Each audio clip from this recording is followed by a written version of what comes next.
Hello and welcome to In the Lane, now partnered in our very first episode with 5 Reasons Sports and the 5 Reasons Sports Network. Make sure that all of you are listening and subscribing and liking and commenting to everything 5 Reasons so you make sure that you continue to get my content. I am joined by a super special guest on Culture Day, mind you. Udonis Haslem Culture Day. Okay? There you go. The Concordia captain himself, Tony Fiorentino. Say hello, Tony. What's going on? How you doing, Tony? How's it going? You got a good first name, by the way. Yeah, I appreciate you. I was going to get the mustache going, but I just couldn't grow it in time. Okay. So I want to start there. You and shout outs to Ira Winderman for an article that I'm going to be referencing a lot, but you're Concordia captain, right? You're a freshman. You're already getting into basketball. That love of the game has started early for you. When did that switch flip where it's like, this is going to be something I'm into. I'm going to be a ball player. I'm going to practice. I'm doing the whole thing. Well, the great story is I lived in New York, Mount Vernon, New York, right outside the Bronx. And in the winter, I was a baseball player. I love baseball. Minor leagues, little leagues. I was about 11 years old, I think. And I went to a Catholic grammar school and I had a brother a year younger. So we went to Catholic grammar school together. My father said to me one day, this way back now, I'd like you to go to the CYO, the Catholic Youth Organization basketball league that they have. There was a gym on the top floor of the school, the elementary school I went to. And I said, I don't want to go. It was in the middle of the winter. He didn't want us to sit around all year or because you can't play baseball in New York in the winter. It's too cold. So he said, I want you to go. And I said, I don't want to go. He goes, you're going to go. And I started crying. He goes, look, you go twice. If you don't like it, then you don't have to do it. Wound up being my life. I loved it right away. My high school is one of the best public high schools in the country for basketball, Mount Vernon High School. We've had 9 players play in the NBA. I played on the team as a senior. I played baseball and basketball at Mount Vernon. Then I went back to coach them after college. And I had the privilege of coaching Rodney McRae, who played in the NBA 10, 11 years. One of them was with the Bulls where he won a ring with Michael Jordan. He played at Louisville, won the national championship, was on the Olympic team. It all started way back when I was 11 or 12 years old. And then when I got out of college, I started coaching baseball, but my eye was on basketball. And then I gave up coaching baseball at Mount Vernon to coach basketball. And I do want to get to that. But before we get there, you met Ron during that time that you were playing ball, right? Yeah, I was a freshman at Concordia College, which is in Bronxville, New York. It's not far from Mount Vernon High School. And I went to the junior college there, Concordia Junior College. And one night they were building a new little field house for us. And matter of fact, I had the first shot. I made the first shot in that field house to this day. That was way back 1967. I made the first shot in that gym. I'm the only one that remembers that. While they were building the field house, it was in the fall. I had a car. I was a day student. There were guys that were on my team that were in the dorm. We went looking for a court to play. We couldn't play at the field house. So we're driving around. Eastchester High School is just north of Bronxville. Ron Rothstein was just out of college, a few years out of college. And he was coaching and teaching at Eastchester High School. And he opened the gym at night to make a few extra dollars. So we see the light on in the gym. Pull up, go inside. We said, we introduce ourselves. He introduced himself. We said, can we play? He goes, sure. And so he and I wind up on the same team. And then I go back door. He throws me a bounce pass. He was a point guard at Rhode Island, a very good point guard. And I made the statement years later where I didn't realize that he assisted me on that play. I didn't realize I was going to be assisting him in the NBA one day. It's an interesting story. It is. And that dynamic follows you guys, that point guard shooter dynamic. It follows you throughout your whole tale. We worked 5-star camp together, in Pennsylvania.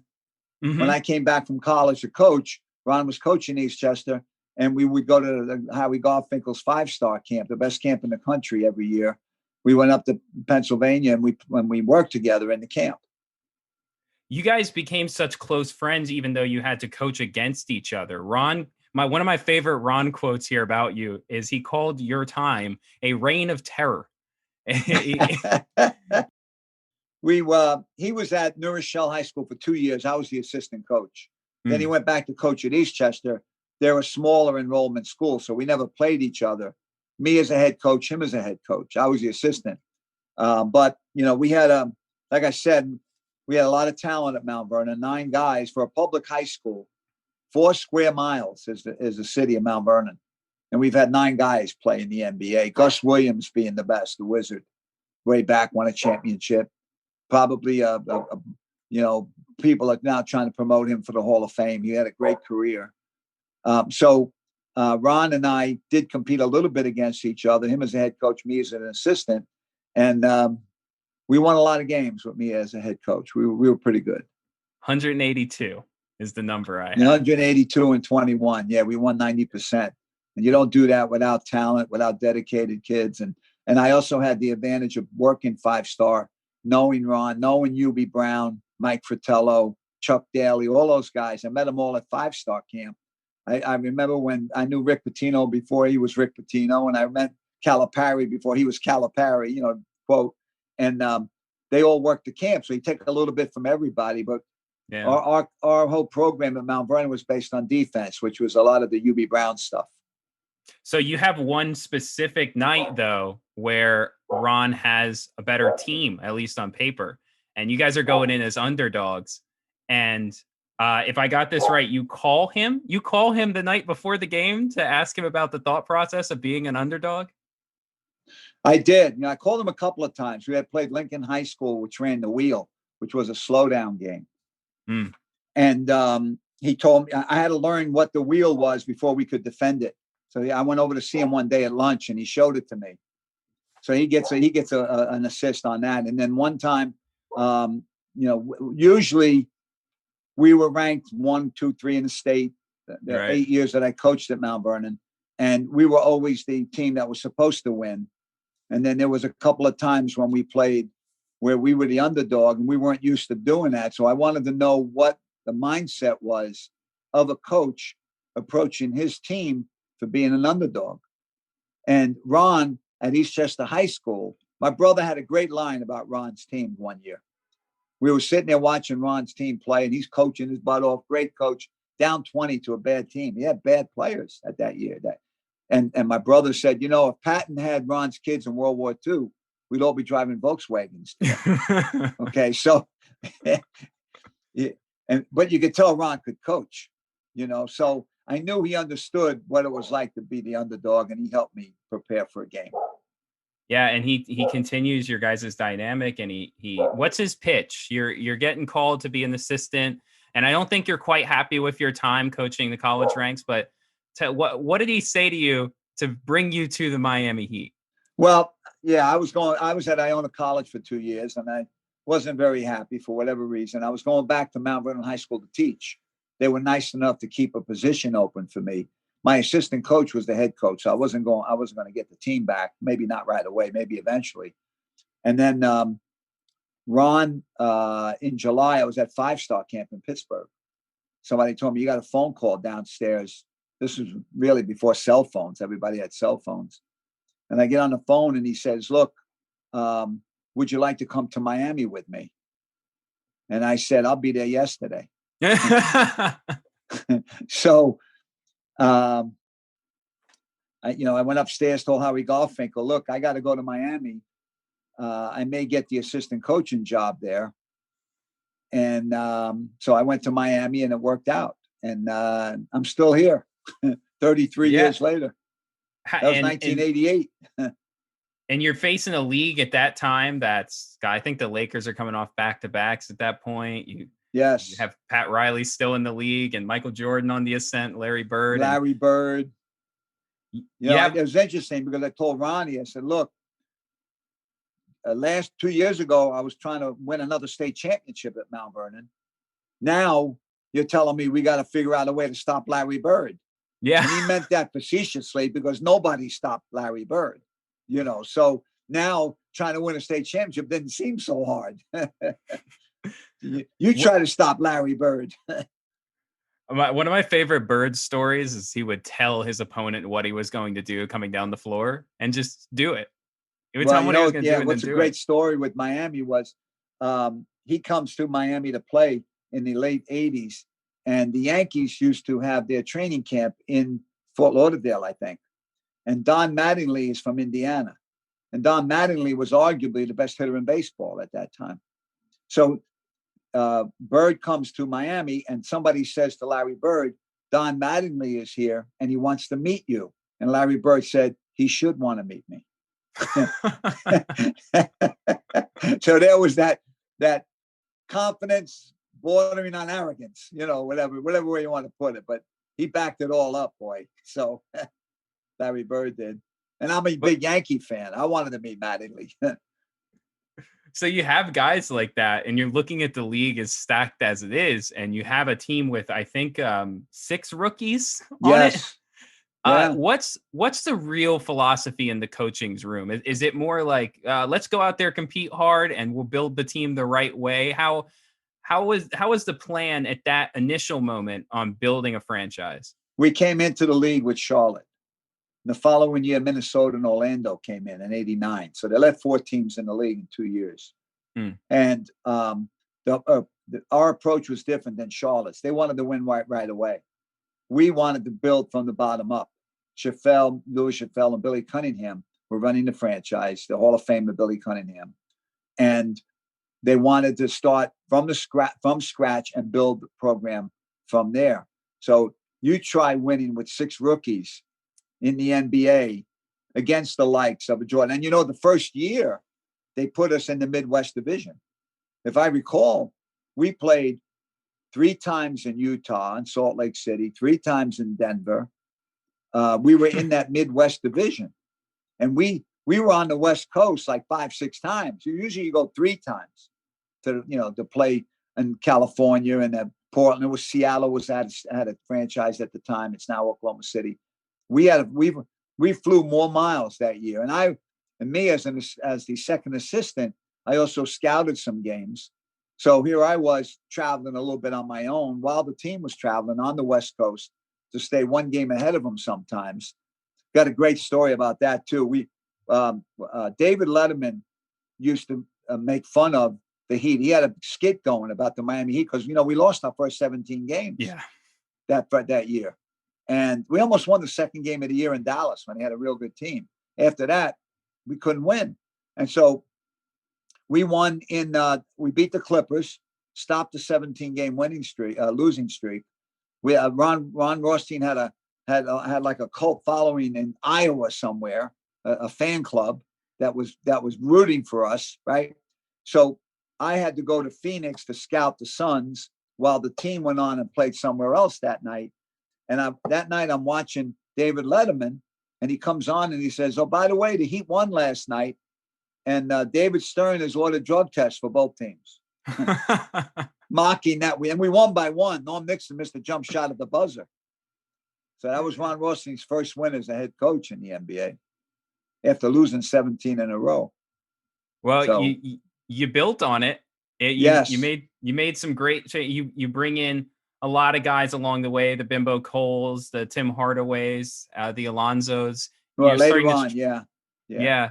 You start to transition into building an identity. Now, I know that Pat Riley is this touch point for the idea of culture, but you guys played the right way, hard and aggressively before that too. Tell me about what it was like trying to breed some of that into a franchise that just got created. Well, there was a lot of excitement in Miami, mainly because now they had an NBA franchise, and there were a lot of Northeasterners here in South Florida. And what was happening, I think, second year, maybe by the middle of the second year, they were really coming to the games to watch the teams from the cities they came from. I was a Knicks fan growing up. Once I got to Miami, that stopped. Okay, I'm not a Knicks fan anymore. But they were going to see all these great players play in the arena, not necessarily the Heat. And what they loved about the Heat is that they scrapped for everything. Ron Rothstein was he was the perfect guy to start a franchise with, because our guys played hard every night. They were defense oriented. They played well together. He's one of the great teachers in the NBA. There's a lot of his colleagues in the league realize the average fan doesn't know how great a teacher Ron Rothstein is. And so the franchise was started on the right foot. And then after a while, the fans then started to get behind the team, and for not just coming to root for the other teams that they were used to seeing and growing up with.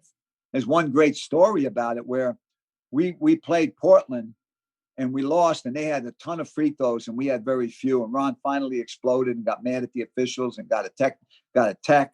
So he had to pay a fine. And the next game, this guy, Heat fan, comes over to Ron Rothstein with a bunch of bills, and he gives them to Ron outside the training room. I'm standing there with Ron Culp, the trainer, and Ron Rothstein and myself. And Ron goes, "What's this?" He goes, "We agree with you. The officials were not doing a good job. We took up a collection in the stands to pay for your fine." So Ron says, "I can't take this." The guy goes, "You got to take it." So they put it in the Heat charitable fund. Ron he gave it, to the Heat charitable fund.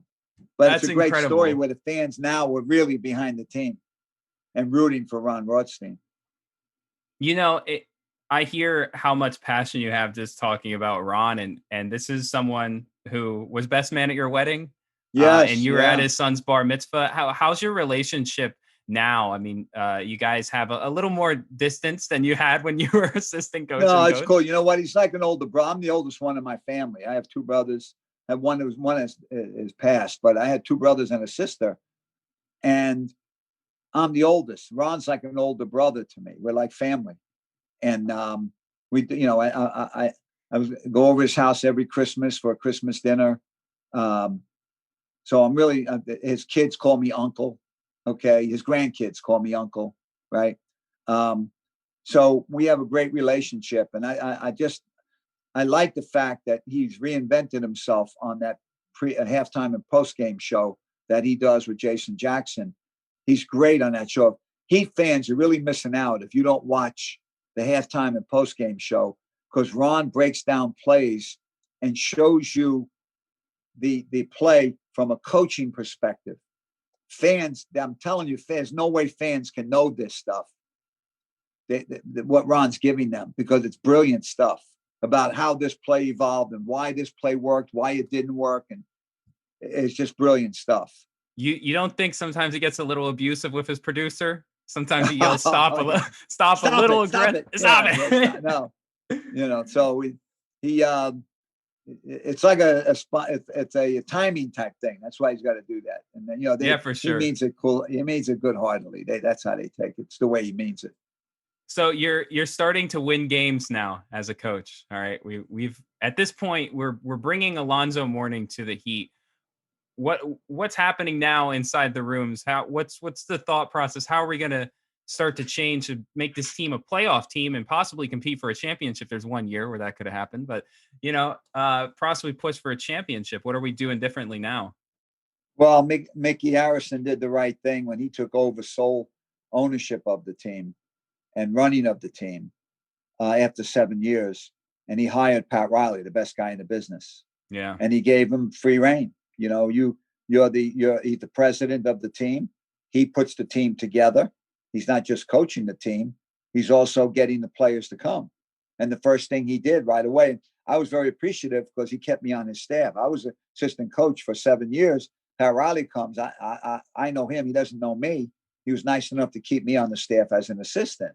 And now the feeling is in the franchise, here we got a guy that's won 4 NBA championships as a coach. All right. He had 6 NBA championships altogether. He had 6 rings when he came to Miami. And so he knows what it takes to win a championship. And the first move he makes, he gets Alonzo Mourning. He trades for Alonzo Mourning. Now, he hated to trade Glenn Rice. He tried like heck to keep Glenn Rice and trade Mourning, but there's no way that Charlotte was going to make the trade without Glenn Rice in there. So we get Alonzo Mourning, and now we've got the backbone and the foundation of a franchise. And Pat Riley coached 3 of the greatest centers in the history of the NBA. He coached Kareem Abdul-Jabbar, Patrick Ewing, and now Alonzo Mourning. And so he had a center, if you want, low post oriented offense that he could run around his big man. We didn't have that before before he got Alonzo Mourning. And so it raised the expectations, especially when he was on Mickey Harrison's ship. And he said, my vision is a parade down Biscayne Boulevard. Biscayne Boulevard, yes, sir. That's what he said, right? 1995 when he came. Mm-hmm. And so it took like then in February, before the trading deadline, he gets Tim Hardaway. Tim Hardaway's been put up for the Hall of Fame. Had a great career. And so now we're on our way. And then the following year, his second year with us, we won 61 games. And we lost to the Bulls in the Eastern Finals. Yeah, we don't talk about that. Yeah, right. Is it hard? You were around guys like Rory and Bimbo, and these are your players that you helped cultivate. And Riley had a vision, just like you said, and he was going to execute it. But you had to watch guys like that go to get the Hardaways. And I wonder how much of a human element plays into that. Do you ever kind of feel like, we're making the wrong decision here? Well, you got to do what you think is right at the time, and you can't second guess it. I know Pat Riley was criticized when we got Shaq in 2003, when 2004, after Dwayne Wade's rookie year. And, we had to trade Caron Butler and different guys like that, Lamar Odom. We had the makings of a pretty good team. Now, I'm not sure that team could have ever won a championship, but it just shows you that when you have someone like Pat Riley, he's reaching for a championship. He just doesn't want to be good or very good. He wants to be the best. So he traded for Shaq, and he got criticized for it. And then what happens a year, the second year that Shaq's here, in 2006, and with Dwayne Wade and Shaq and to bring the various back guys that we had, Alonzo Mourning off the bench and, guys like that, we win a world championship. And, so that was Pat Riley's vision. And sometimes you've got to take chances to do that. But it is very hard because you get emotionally involved with players. You build, how many times has the Heat developed a player, and then he went on to have a really good career somewhere else and made a lot of money. Yeah. But we also got great stuff in return too. You got to give to get. And so that's what Pat Riley did. So Ron calls you one more time, and this time it might be on a cell phone, okay? Because it's we're getting into the 2000s, and the Soul are being created, and they need a coach. Right. And what's that like? What's that call? I couldn't even imagine. Hey, we're doing a WNBA expansion. Come back. Well, what's interesting is Randy Funn was the general manager, and Pat Riley had to hire a coach for the Soul and a general manager. And Randy Funn one day walked into our office, and it was right after Mike Fratello was let go in Cleveland as the head coach. Ron Rothstein was the assistant. And so I said to Randy, I got your guy. I know who you should. Ron Rothstein. And it's almost like a light bulb went off above his head because, Pat Riley had a lot of respect for Ron. He had a coach against him. And so they hired Ron as the general manager and coach. He asked me if I would switch over to the WNBA. Okay. My goal when Pat Riley came, I sat down with him for 15 minutes, and I told him my goal eventually was to be on TV with Eric. I wanted to be a color announcer with Eric. That was my eventual goal. And so after 4 years on his staff, 11 years as an NBA assistant, Ron Rothstein asked me to go to the WNBA for 3 years. We didn't know how many years it was going to be. It wound up being 3 years. I hesitated for a second because I thought that Jack Ramsey was not going to continue for many years to be the color analyst on TV. But I also knew that I wanted to work with Ron again. And Ron brought me here, and I had to be loyal to him. And so I switched over from being Pat Riley's assistants to being the assistant coach with Jenny Busick with the WNBA team. And it was a great 3 years. It was an unbelievable experience. Ron was the coach and general manager. I truly believe that if we had one more summer, we had 3 years. Each year we got better. We got Ruth Riley the second year from Championship Notre Dame, 6'5". I truly believe that if we had one more summer, we would have won the WNBA championship. We had 3 first-round picks coming. We had 2 lottery picks coming the following year. You had I believe a Russian player that was returning. Yeah, we had Elena Baranova, 6'5", who was on the Russian Olympic team for women. Great shooter, made the All-Star team with us. Debbie Black, a great crowd pleaser. She was a little, I don't know how tall she was, but she was very short. But they called her the Tasmanian Devil. She once played in Australia, and Ron used a line one time that I gave him. He said, they asked him, "Why'd you give up? Why'd you start not have practice today?" He said, "I wanted to give the floor a break from Debbie because all she did was dive after loose balls." Ron said for many years. Now, Ron Rothstein coached guys like Isaiah Thomas, Joe Dumars, Lambier, right? And Ron Rothstein said the toughest player he ever coached was Debbie Black. So we had a great 3 years. It was really very, very rewarding, very, very, very appreciative of the young ladies, young women working very hard to get better. And each year we did get better.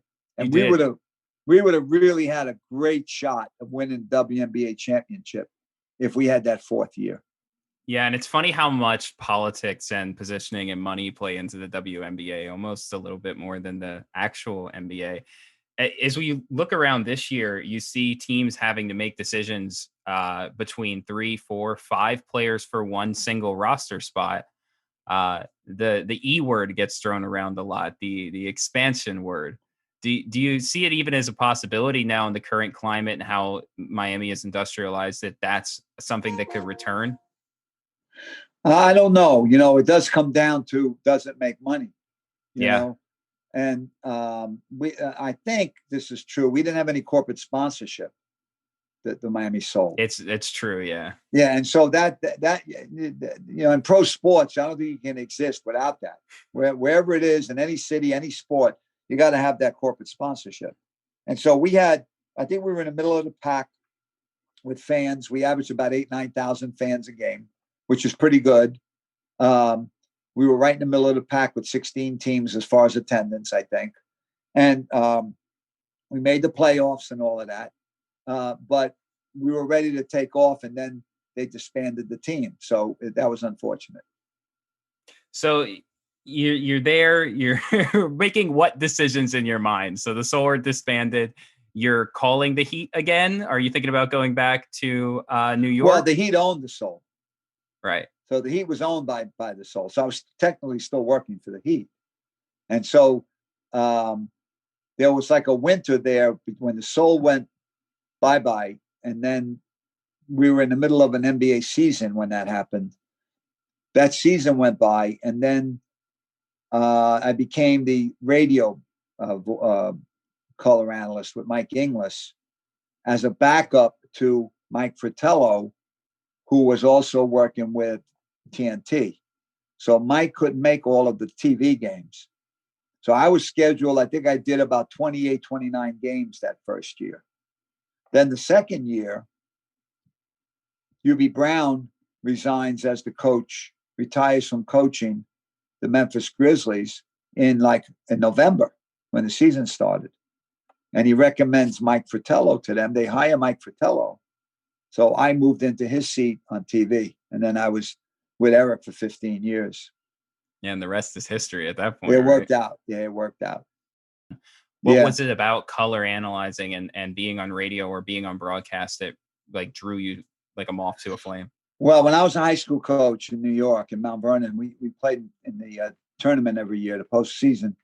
When there was a guy named Ron Seisler who started putting these games on radio. They weren't even, they were talking about, the mid 1980s, the early 1980s. And so when my team wasn't playing, he had me do the color. And I realized how much I liked it. I didn't realize I liked it. And it was natural for me. So when I came to the Heat, Miami Heat in the NBA, I didn't want to be a coach that went from city to city. That's what a lot of coaches do. To stay in the business, they go with 4, 5, 6 different teams. They may be with a team for 2, 3 years, then they move on to another team. Move on. I didn't want to do that. I really enjoyed Miami. I liked the organization. I wanted to stay. And then I knew I enjoyed announcing. People don't remember, but Eric Reed, the first 3 years of the franchise, was the color analyst. He wasn't the play-by-play announcer. Sam Smith was the play-by-play announcer. Eric came here as the color announcer with the idea that one day he would be the play-by-play announcer. So after 3 years, he then became the play-by-play announcer. And they needed a color announcer. So what they did was they had Dave Wall do it. He was the other assistant with me on the first staff. He did that, and I became the scouting coordinator. I went out and scouted the opponent. Okay, so eventually it worked out. It came back to me after 8 years with Jack Ramsey. Ed Pickney did it for a year, and then Mike Fratello did it for 1 year, plus that month. And then eventually I got to do it. So that was where it all originated with Ron Seisler. You keep touching on these aspects of, and I think it's interesting because it's Udonis Haslem Culture Day. I'm dubbing this Udonis Haslem Culture Day, of loyalty and maintaining and trying to build and grow. Your work that you do with the junior MBA and transitioning and trying to help grow and mentor youth. How much of your history plays into that? Well, what they did was, after 15 years of working with Eric, they wanted to help promote more community stuff. So they started the Junior Heat program a year or two before I wasn't announcing anymore. And they put me at the head of it, so to speak, because of my background. I've been running camps, the Heat camp, since Pat Riley came. I had my own camp before Pat Riley came. We had Rothstein's camp way back. Then we had, when Pat Riley came, we wanted to have a Miami Heat camp. So we were up to 8 weeks of summer. And then we started a winter camp and a spring camp. So we had 10 weeks of camp going. I was running those camps. I still do. We had to put it on hold with the COVID, but we're going to get back to it now this summer. And they have clinics for kids like that. We were going into the classrooms to speak to junior high kids. And what I told them I'd like to do, when they told me that we're going to move you into the community, do community work, was let's start an anti-bullying campaign, which we have started. We've done that. So I was a teacher for 15 years before I came here, and I know what bullying is like in the schools. And it could be really devastating, demoralizing for kids. And so we started an anti-bullying campaign last year, and then we had to put it on hold because of COVID. It's going to kick in again in September. So the goal is to do maybe a clinic a month when the team's away during the season, and go to the practice court to do it. We did some before the COVID. Have the camps again, which we're going to have, and then get into as many middle schools as we can, maybe elementary schools, and get this anti-bullying campaign going again. And me being a former teacher, I have a graduate degree in guidance counseling. Okay, and I've been working with youth my whole adult life, so this is a natural segue for me to get into this full time. I really miss announcing and working with Eric, but I also enjoy doing what I'm doing now because it's meaningful stuff in the community, and I really relate to kids. I love talking to kids. I miss being around the kids in the camp, because what we do with the camp is that we don't just teach basketball skills. We teach life skills. And every day if you come to camp, you get a quote from someone. It could be anybody in history. It doesn't have to be a sports person. We've given out quotes from Socrates to Aristotle to Colin Powell, and then obviously we've given out quotes from Pat Riley, Ron Rothstein, Eric Spoelstra, Dwayne Wade, okay, the Tom Brady. In fact, this morning I was working on making up some new quotes. New quotes? Yeah. So we give them a sheet with the picture of the person who's making the quote. And then I asked them that, and when I give it out at the end of the day, I asked them, look, I want you to read the quote. If you want to, go over it with your mom and dad or older brother and sister. And I want you to look up the person who made the quote, because you should know. That's how you learn. And so the next morning when they come in, that's one of the first things we do when we meet, is we go over the quote. Well, we also give out skill sheets, basket shooting, dribbling, pad, all that stuff. But my favorite part of the camp is when we teach about life skills, about please, thank you, proper way to carry yourself. And now we've incorporated the last couple of years the kindness program that we have with the anti-bullying, and what are some ways that you could be kind to people, very simple things that you can do by learning their name and just being nice to people and all that kind of stuff. And it all plays in, and the parents really appreciate that, because we have a captive audience. And so we don't want to just teach basketball. And one of the great quotes that I love by Magic Johnson, and I use it in every class that we go to for bullying, anti-bullying. We just had a clinic about a month ago in Miami. Magic Johnson said, "You don't have to be magic to be special. You're already special. You're you." And when you think about that, there's 7 billion people in the world. There's only one you. That's pretty interesting when you look at it from that point of view. And I'm not sure, I think sometimes kids don't get enough positive reinforcement about themselves, about who they are. And so that's part of what we feel is our job in the community, through our clinics, through our basketball camps, and through our anti-bullying campaign. So I feel very good that, even though I misunounced it, I feel very good that we're doing a lot of good stuff in the community. Yeah, I think there's no doubt about that. That being a touchstone, it would have been invaluable. I think you guys are still calling it the youth empowerment program. Yeah, those were my phrase. That was my phrase, to call it that. Yeah. And we use that. I use that a little bit when we go to the schools. We bring the championship trophy with us. Of course. And yes. and I say us. You got Julian Sanchez and Santi Echeverria. They're really good. They're the nuts and bolts of this. They're in the arena every day, and they're preparing, and they're setting up these dates to go to these schools. And we give them something. They have a giveaway. Maybe you get a Heat album, or they get something. Julian speaks for a minute or two, 5 minutes, then I speak to them. Then they can take a picture with the championship ball. They can take a picture with the championship ring. Okay, there you go.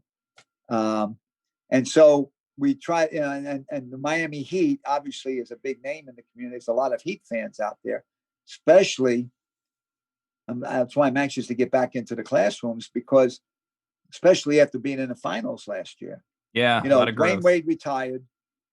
Everybody knows who Dwayne Wade is, and they were attracted to the Heat because of Dwayne Wade. And then he leaves, and we get into the finals again with Jimmy Butler and Bam and those guys. So there's a connection there. So you got an instant attraction when you go to the school at the end of the day, and they pay attention. And so it's really cool. I really enjoy it. Those guys do a great job. Jeff Craney is the guy that is at the head of the whole thing. And then these guys are the core workers. And I come in and I do my little simple thing, but it works really well. You maybe don't tell the kids the "if you want to win as much as you want to breathe" story. Oh yeah. That's a great story about when I was on Pat Riley's staff. He liked stories that motivated kids and motivated his team. And there was a story I read about this old coach was sitting on a porch on a hill, and this kid goes walking up to the coach. The guy was a former very successful football coach. And the kid goes up to the porch. He said, "Coach, can I talk to you for a minute?" He says, "I don't understand. We haven't won a game in 2 years. How come we can't win?"